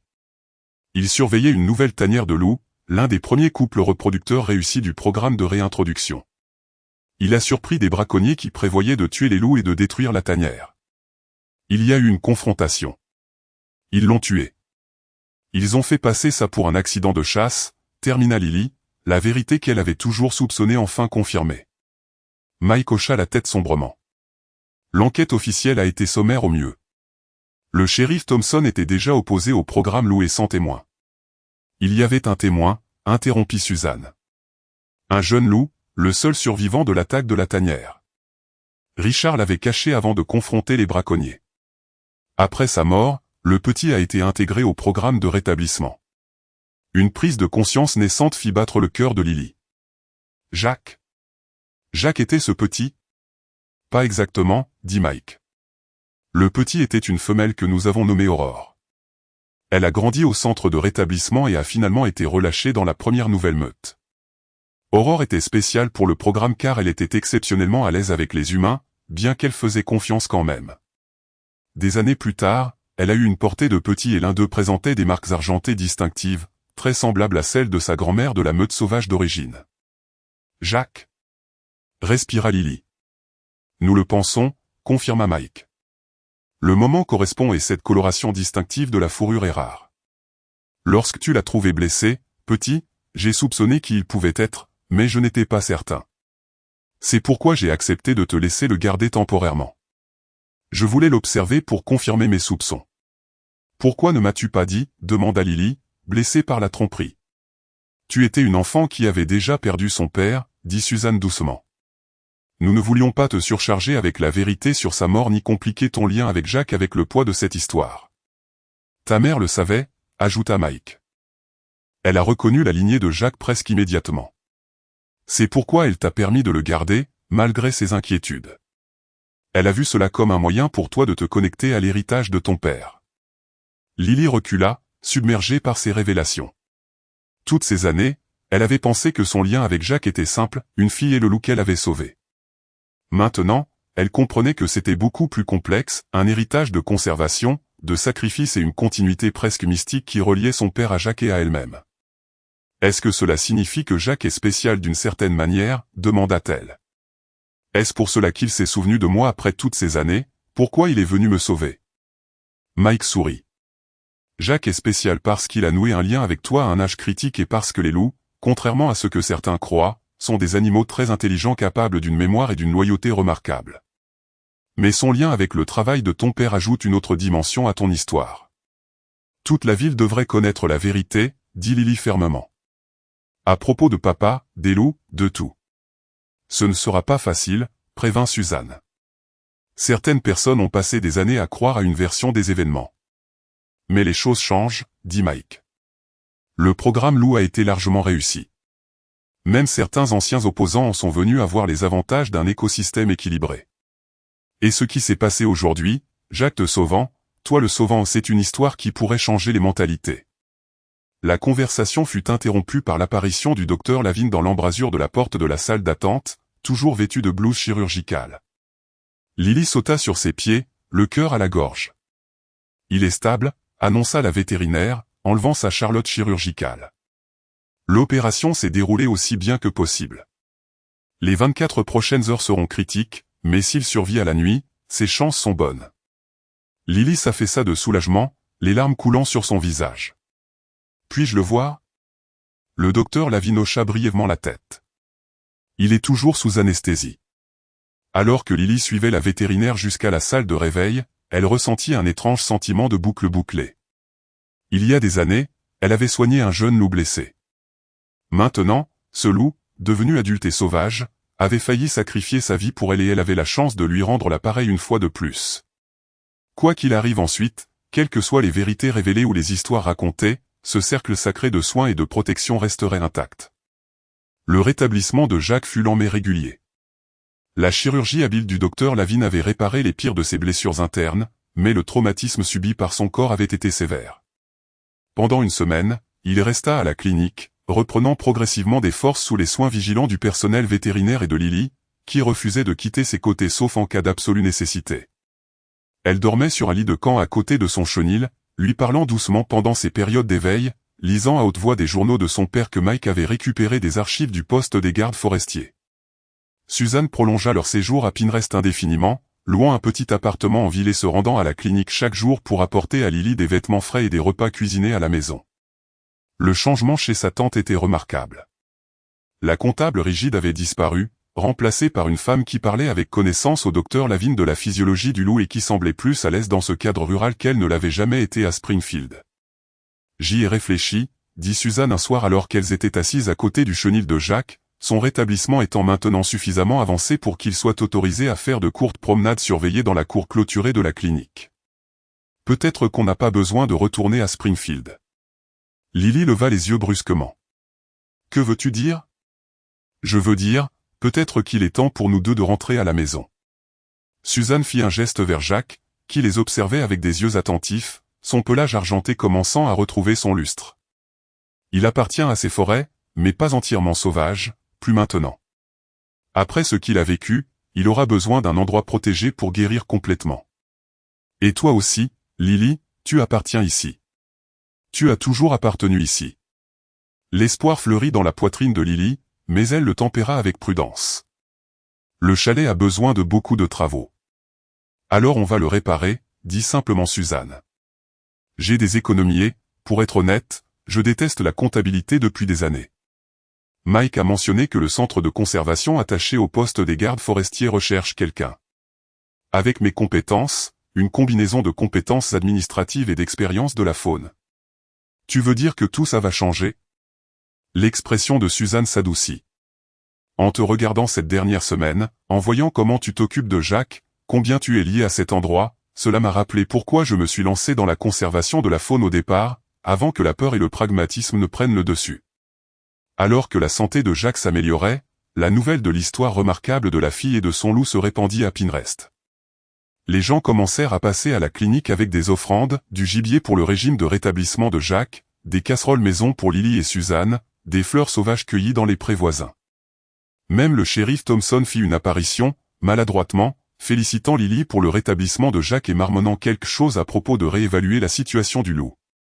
La visiteuse la plus surprenante fut Emma Taylor, maintenant une jolie adolescente au sourire hésitant et aux yeux ombragés de culpabilité. Elle se tenait incertaine dans l'embrasure de la porte de la clinique jusqu'à ce que Lily la remarque. « J'ai entendu parler de ce qui s'est passé, » dit Emma, sa voix à peine au-dessus d'un murmure. « À propos de Jacques qui t'a sauvé. Et je voulais dire que je suis désolée pour tout. » Lily regarda son ancienne amie, se souvenant de la trahison d'il y a des années qui avait accéléré la libération de Jacques. La colère qu'elle avait portée s'était estompée avec le temps, remplacée par la compréhension que les jalousies enfantines conduisaient souvent à des actions regrettables. Il aurait dû retourner dans la nature à un moment donné, dit Lily, offrant l'absolution qu'Emma cherchait clairement. Et regarde comment cela s'est passé. Il a trouvé sa place, il a une famille, et il s'est encore souvenu de moi. Le soulagement d'Emma était palpable. Puis-je le voir? Lily la conduisit au chenil de Jacques, où le loup regarda la nouvelle venue avec un intérêt modéré avant de ramener son attention sur Lily. Emma observa leur interaction avec émerveillement. « Tu avais raison à son sujet, » admit-elle. « Il t'aime vraiment. » Au bout de 3 semaines, Jacques était suffisamment rétabli pour passer à l'étape suivante de sa convalescence.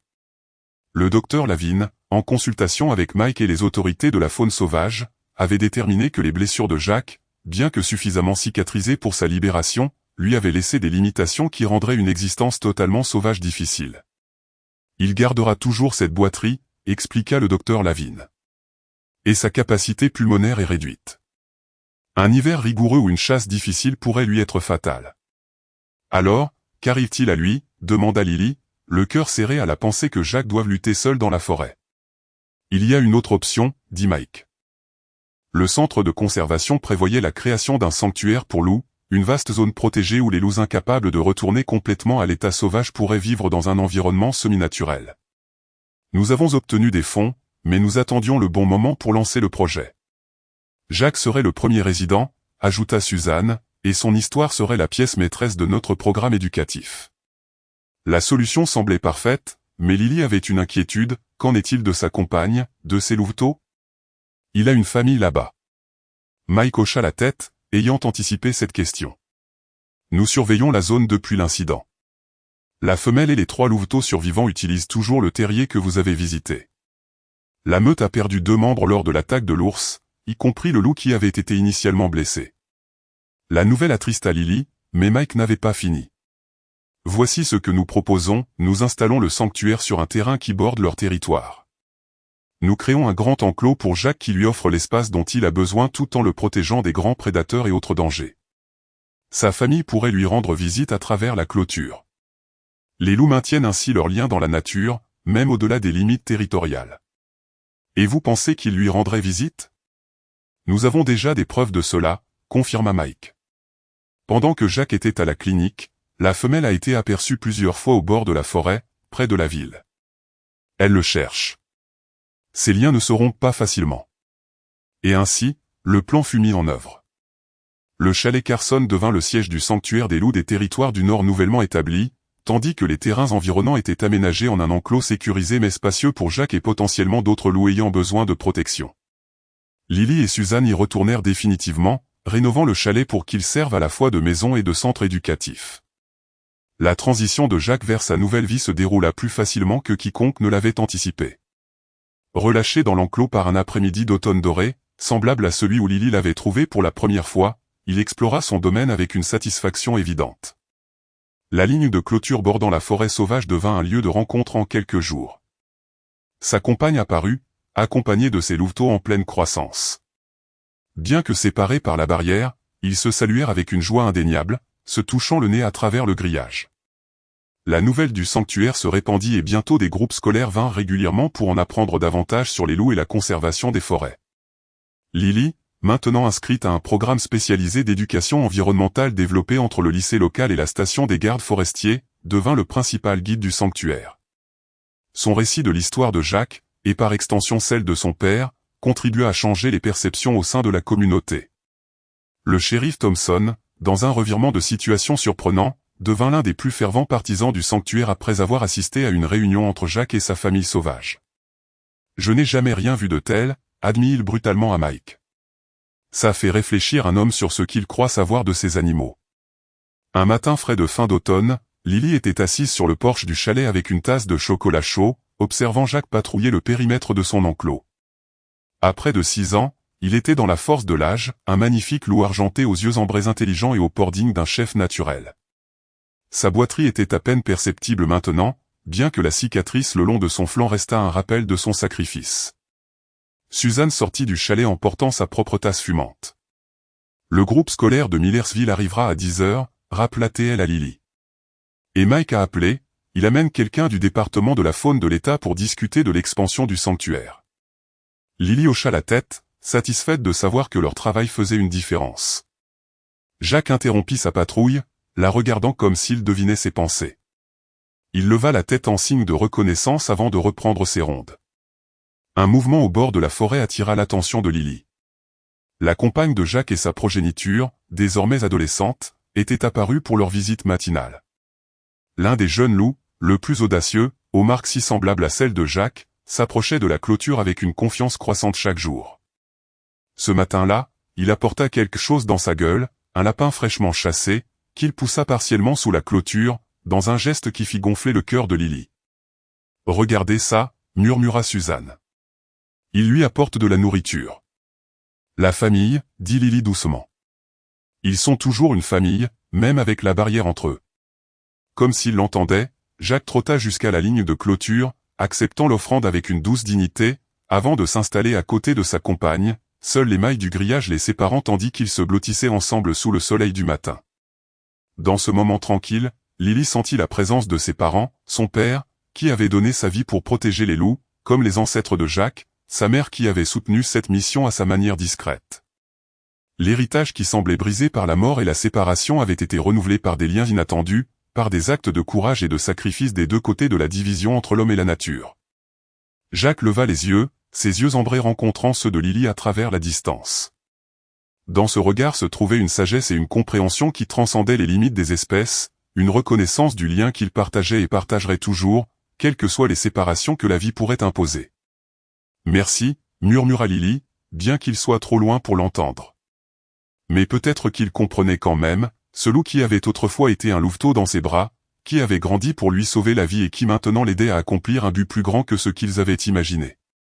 Alors que le soleil montait plus haut, illuminant le sanctuaire et la forêt sauvage au-delà, Lily Carson sentit, peut-être pour la première fois depuis la perte de ses parents, qu'elle était exactement à sa place, dans cet espace entre deux mondes, construisant des ponts de compréhension avec son remarquable loup à ses côtés. Dans les moments calmes de la vie, nous découvrons souvent les liens les plus profonds, des liens qui défient toute explication et transcendent les frontières que nous avons établies entre la nature sauvage et la civilisation. L'histoire de Lily et Jack nous rappelle que la loyauté et l'amour ne connaissent aucune frontière d'espèce ni de temps. En entrant dans nos années d'or, beaucoup d'entre nous réfléchissent au chemin non emprunté, à la nature sauvage que nous avons peut-être évité par sécurité ou par convention. Mais peut-être que la sagesse ne se trouve pas uniquement dans la prudence, mais dans la reconnaissance que nos cœurs sont capables de liens extraordinaires lorsque nous osons franchir les divisions. Jack se souvint de Lily après des années de séparation, tout comme nous chérissons les liens de notre propre passé. Leurs retrouvailles nous apprennent qu'il n'est jamais trop tard pour récupérer des parties de nous-mêmes que nous avons laissées derrière nous, notre courage, notre compassion, notre capacité d'émerveillement. Qu'il s'agisse de renouer des liens familiaux, de guérir de vieilles blessures ou de protéger ce qui compte le plus, cette histoire nous rappelle que les sanctuaires les plus significatifs ne sont pas construits avec des clôtures, mais avec dévouement, sacrifice et le courage de rester fidèles à ceux que nous avons aimés, même lorsqu'ils sont séparés par le temps et les circonstances. J'espère que vous avez apprécié l'histoire d'aujourd'hui. Abonnez-vous à la chaîne pour ne pas manquer d'autres histoires comme celle-ci. Laissez un like et commentez ci-dessous ce que vous avez pensé de l'histoire. À bientôt dans la prochaine vidéo.